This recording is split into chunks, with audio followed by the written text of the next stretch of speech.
Don't fall in love with a fantasy. Let's talk about one of the biggest traps that men fall into today, and that is falling in love with a fantasy. In this video, I'm going to show you how to stop chasing fantasies and finally connect with real women who actually want you. Carl Jung, one of Freud's OG psychology homies, warned us about this a long time ago when he talked about something he called the anima projection, which pretty much means that you're not seeing the girl in front of you, you are seeing a projection of your own dreams and unmet needs. You're pretty much crushing on a character your brain invented. You know, that dream girl archetype, the flawless angel who's hot and always horny, and she's always happy and she never complains, and she magically fixes your life? Yeah, well, she doesn't exist. Maybe in a Disney movie, or on that one site that you frequent a bit too much, or on Instagram. And by the way, the danger I'm warning you about today is not the danger of falling in love, it's getting stuck in a fantasy and never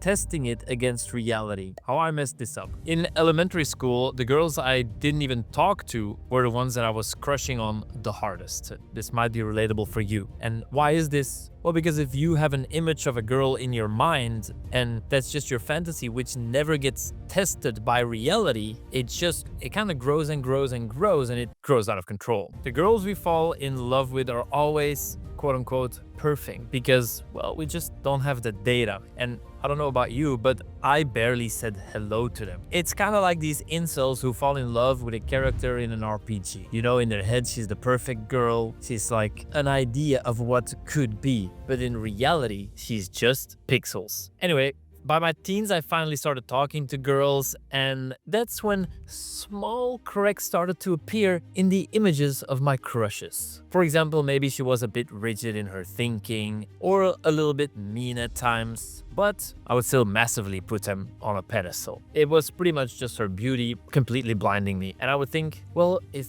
only she was my girlfriend, then everything in life would fall into place. And of course, it never worked like that. And you know, guys who actually made moves, they discovered that truth after a while. But I was still just worshipping from a distance. And then came my early 20s when porn took the steering wheel, and like most guys, I was watching it a little bit too much. I'd watch the amateur stuff, and I would just think to myself, if I could sleep with a woman like that, my life would be perfect. All I needed was a girl that just looked super cute, and then my mind would do the rest, which is filling in all the blanks with absolute perfection. Instagram girls and emotional logic. One of the main reasons why I really hate social media is that it massively feeds into this problem, you know, not just a little bit, but like full on feeder fetish style. Those Instagram models that you're swiping past rationally, you know, that's probably filters and it's a bunch of posing and it's the perfect light and maybe even surgery, BBL, but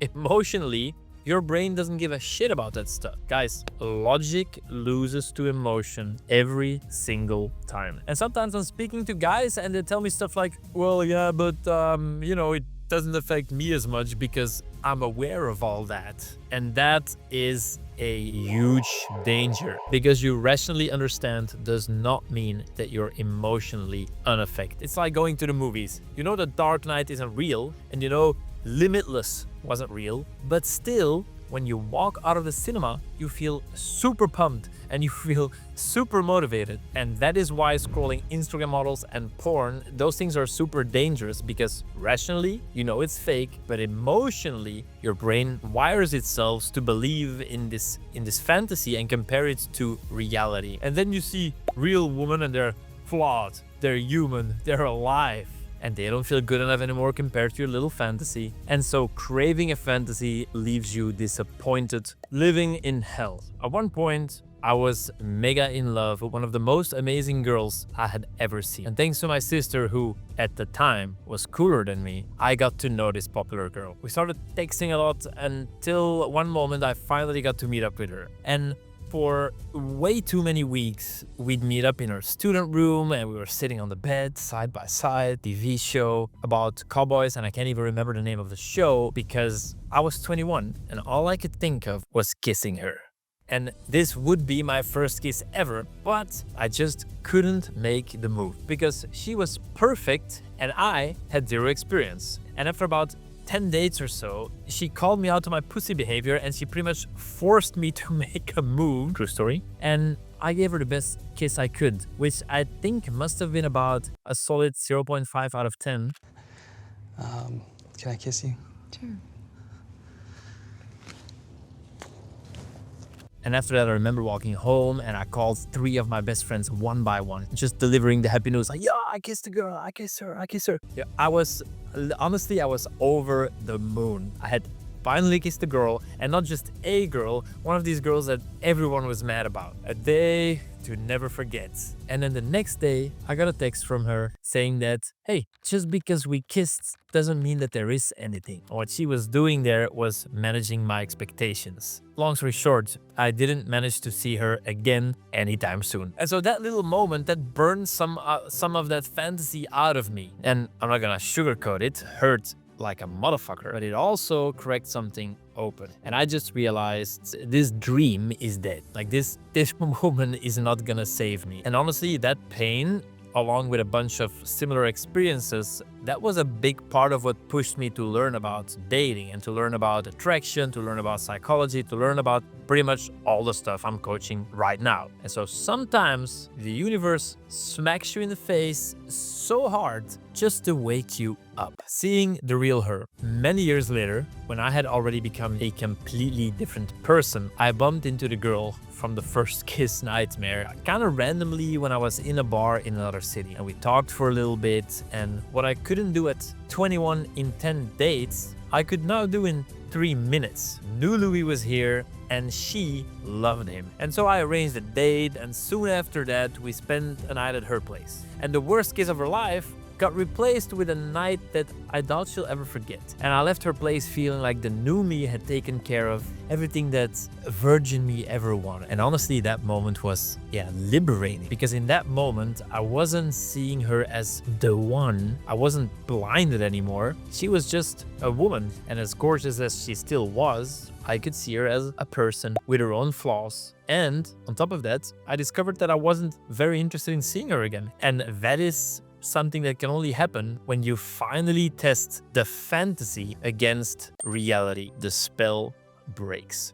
The James Bond dream. Falling in love doesn't stop with the animus projections on women, because you can make this mistake in any area of life. For example, another fantasy I had was the good old James Bond life. I wanted to move abroad and meet hot women every week or every day. I wanted to be eating my favorite food, constantly living an adventure. And when I actually went for that life, honestly, most of that stuff came true. But even then, the fantasies got dispelled sooner or later. And I could list a bunch of cases, but here's a specific one. I was hooking up with a girl who was, like, to me, a perfect angel. Some top model flying from city to city for cover shoots and lingerie shoots, and beautiful woman. We had great sex. We went on crazy adventures together, yada yada, the whole fucking shebang. Basically, every teenage fantasy was checked off. And yet, after a couple weeks, who came knocking on my door? Reality. It turned out we had different plans, we had different characters, we had different lives. And so the spell was lifted,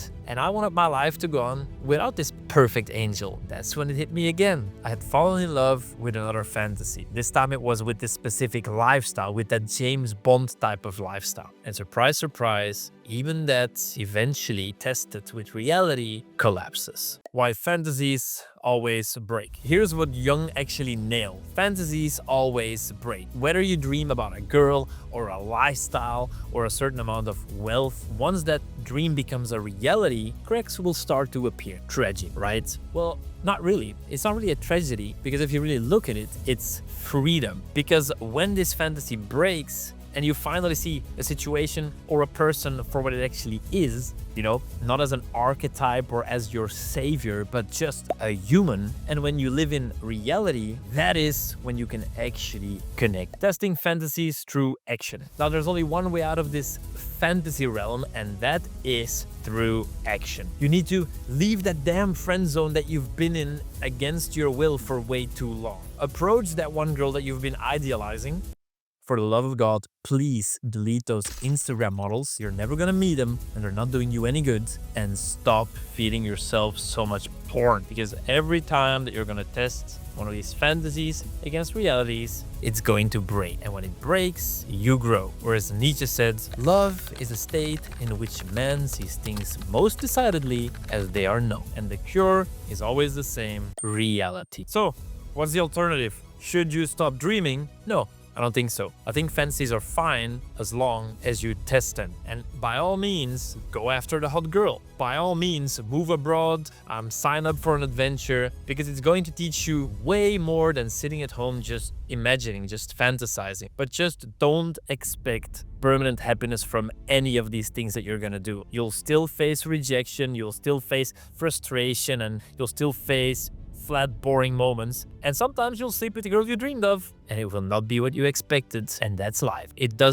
shouldn't mean that you shouldn't try. And my aim is to get you as many dates as you need so you can figure that out for yourself and you figure out what actually makes you happy. Call to action. So here's the deal. If you know that you're stuck in fantasies, whether it's friend zones or porn, or you watch way too much fucking Instagram bullshit, or you have this lifestyle dream, you got to break free, and you got to do that by taking action. And one of the easiest way to do that is by talking to us. You can book a call, it's free, it literally costs you nothing but a little bit of time. We'll talk with you personally. We'll figure out where you are at right now, and we'll see how we can help. And we've literally been doing this for years. Our coaches have serious experience, and our programs even come with guarantees. And in the end, it's always going to be up to you who you become. And that could be either someone who dreams and lives in imagination, been there, or it could be someone who takes action and someone who creates their dream, creates their dream life, step by step. So book a call now. Link is in the video description. Thank you for watching.